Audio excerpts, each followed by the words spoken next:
So Qadi Iyad says about the i'jaz al-Qur'an that there are many types of i'jaz in the Qur'an.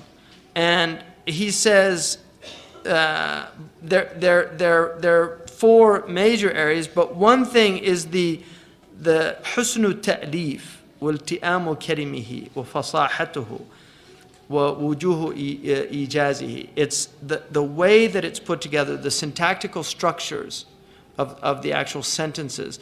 One of the things Abu Bakr al-Baqallani did in his book called I'jaz al-Quran is he took the Jahili poets, the great masters of poetry, and he showed how all of the Jahili poets have bad lines. No Jahili poet that did not have what's called, shi'r raqiq, just poorly constructed shi'r, poetry. But he challenged anyone to find a rhetorically weak verse in the Quran. In other words, a verse that could actually be articulated in a better way than it's articulated in the Quran with the Arabic language. That is something stunning. Now, because I'm an editor, and people that do editing, I often read things and I think, I would have said it differently, or, I'll edit while I'm reading things. Modern Arab writing is really hard for me to read because I've spent most of my life reading classical writers who have just such a mastery of the language that it's hard to imagine that you could improve on their language. So that's the thing about the highest level of editing gets to the point where you just can't improve on it. It would be hard to improve on it. But in any book that's ever been written, you will find things that can be improved on. It doesn't matter. Shakespeare, anybody. Shakespeare has doggerel in his plays. So Abu Bakr al-Baqallani shows that the Quran does not have any rhetorically weak language. It's just, if you take the science of rhetoric, which is a science, and analyze the Quran, you won't come any. So that's and then ilti'amu kalimihi, the appropriate, one of the things about language, and this is why people enjoy listening to eloquent people, because when you hear really eloquent language, it's more than just listening to the language for meaning, but you actually enjoy hearing the types of words that are put together when there's real mastery of speaking. And so even the letters that are used, have meaning. I'll give you some examples. In the Arabic language, the word khafif, and thaqil. سَنُلْقِي عَلَيْكَ قَوْلًا ثَقِيلًا. Qaf is one of the heaviest words in the Quran. Qaf. Al-Quran. Qaf يدل على الالتصاق, يدل على the qaf is usually used in words يدل على انتهاء or قطع or قعر. The depths of something, the severing of something. It's a very strong word, which is why قطع is a qaf, قطع, قذف, قتر. I mean, many examples of that. So the word thaqil, tha is a heavy word. Tha, qa, thaqil, it's heavy. Then nulqi, alayka, qawlan, thaqilan. It's actually heavy. So we will thrust upon you a weighty word. So even the choice of the letters in the Quran have meanings. It's something really amazing about the Quran. There are many examples of that in the Quran. قطوفها دانية. قطوفها قطفة, to pick something, to pull it off. قا. قطوفها دانية. دانية, dunu is close. قطوفها, qataf is usually difficult, and then daniya, it's something that's close to you. قطوفها دانية. Dunya, what's right, the closest thing to you, dunu. Also the muqatta'at, these mystical letters that if you look, somebody took all of the letters of the Qur'an that are mentioned and tried to assemble like a meaningful sentence from these letters, the muqatta'at, alif lam mim, hamim ain sin qaf, alif lam mim ra. And the only sentence that this is one of the mufassirin, the only sentence that he could come up with was nassun hakimun qati'un lahu sir. Nassun hakimun qati'un lahu sir. That was the only, and that has all the muqatta'at. Nassun hakimun qati'un lahu sir. A wise nas is Nasr Qur'an, a wise revelation, qati'un, absolute, lahu sir, it has a secret. That was the only one he could come up with. So even the muqatta'at, if you look at the muqatta'at, they're very strange. Who could think of that? To start a book with letters that nobody knows what they mean. Alif lam mim, ذَلِكَ الْكِتَابِ ذَلِكَ الْكِتَابِ لِلتَّعْظِيم. That book, ذَلِكَ الْكِتَابِ لِلتَّعْظِيم. لَا رَيْبَ فِيهِ. There's no doubt in it. That's the beginning of the book. Alif lam mim, you don't know what this means. So the first thing is, if you're coming to this book with some preconceptions about this book, with your own intellect, which is going to determine what you accept and what you reject, you're not going to get anything. Hudal lil muttaqin. This is guidance for people that are already aware of some type of sense of duty towards their Lord. It's not going to benefit you. If you go to the book with your arrogance, if you go to the book thinking that you know everything, this book's not going to give you anything. Alif lam mim. Nobody knows what that means. All the mufassirun say, Allahu Ta'ala a'lam. God knows what it means.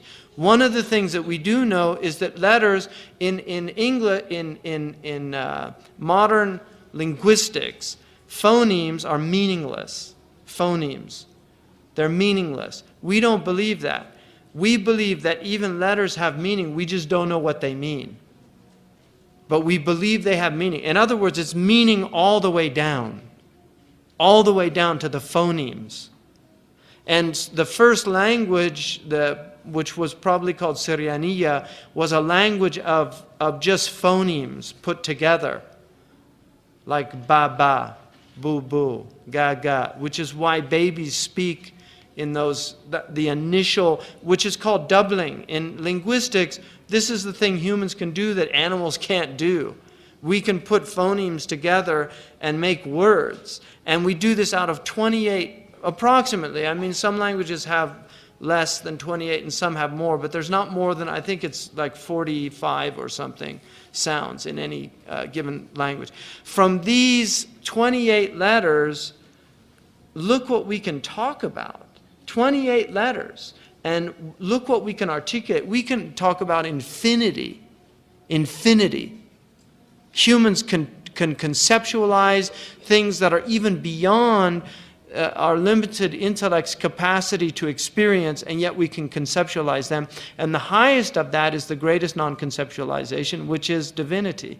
The fact that we can conceive of God, of that which is out of time and space, but is the creator of time and space, that has no form, that is pure consciousness, that has all knowledge, omniscient, omnivolent, omnipotent.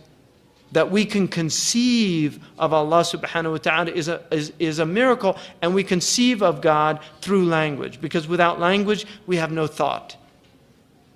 Without language we have no thought. So all of these things come together in the Qur'an. All of these extraordinary gifts of language. If you look, Ar-Rahman خلق الإنسان علم القرآن خلق الإنسان علمه البيان. Ar-Rahman, allama al-Qur'an. Ar-Rahman, the merciful, imprinted the Qur'an. Allama in Arabic, the original meaning of that was to imprint into sand or clay, to leave a alama. Now, the first writing was piercing into clay, right? The cuneiform writing. And this is what Allah has done with the human being. We've imprinted in us, this is what Chomsky understood, that there is a universal grammar, that human beings, it is imprinted in us to learn language, that language is something that is intrinsic to our very humanity, that language is part of us, it's encoded in us. And this is why wherever you grow up, you will learn the language of those people. If they're Chinese and you're from Brooklyn and you're raised in a Chinese family, you're going to speak Chinese. If you're a Chinese person and they raise you in Brooklyn, you're going to end up having a horrible American accent. No, I'm sorry. All the Brooklynese people, apologies. But this is the reality, that we have the ability to learn language. It's imprinted.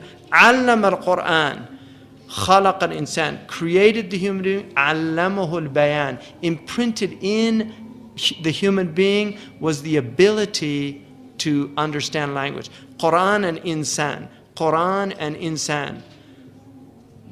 And between these two is the messenger of Allah sallallahu alaihi wasallam. He's the one that gave the Qur'an to humanity.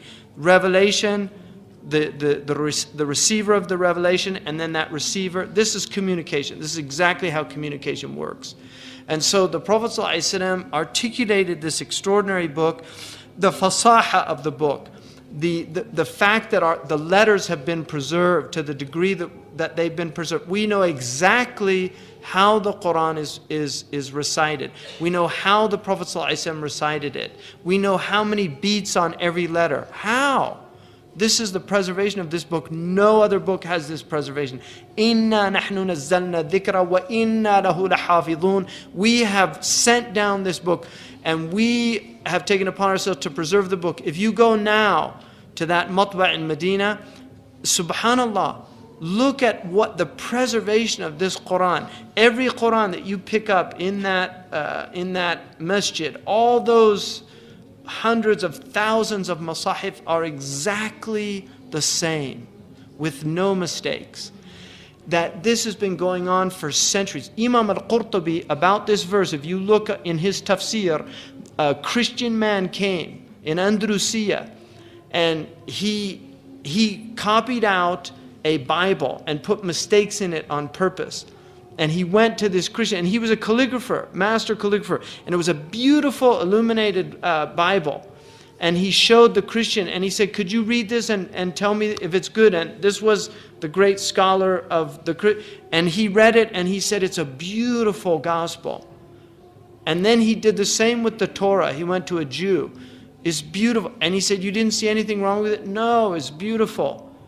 And then he wrote a mushaf and put mistakes in there. He took it to the Muslim scholar and he said, could you read this and tell me what you think? And he said, we need to burn this. He said, why? He said, there's mistakes in it. And he knew, that Imam al-Qurtubi mentions this in his tafsir. He knew that it was preserved. No other religious book has been given the blessing of preservation that this book has been given. That is i'jaz, that the Qur'an says this book will be preserved. Tajweed, we know the makharij al-huruf. We know the 17 points of articulation. I know exactly where the qa emanates from. I know where the ha emanates from. I know where the lam emanates from. I know the attributes of these. We know what's ismat, we know what is mahmusa, we know the idlaq, we know the huruf, the qalqala. We know these things. I know if you say al-haqq, that you have qalqala. We know the kubra and the sughra. Why? How did this all get preserved? Because Allah subhanahu wa ta'ala promised to preserve it. He promised His Prophet this book would be preserved. This is a miracle alone, just the preservation of the Qur'an. And Muslims have really, unfortunately, a lot of them, they just don't understand the incredible gift this community has been given in the having a unified book, and the preservation that the book has been given.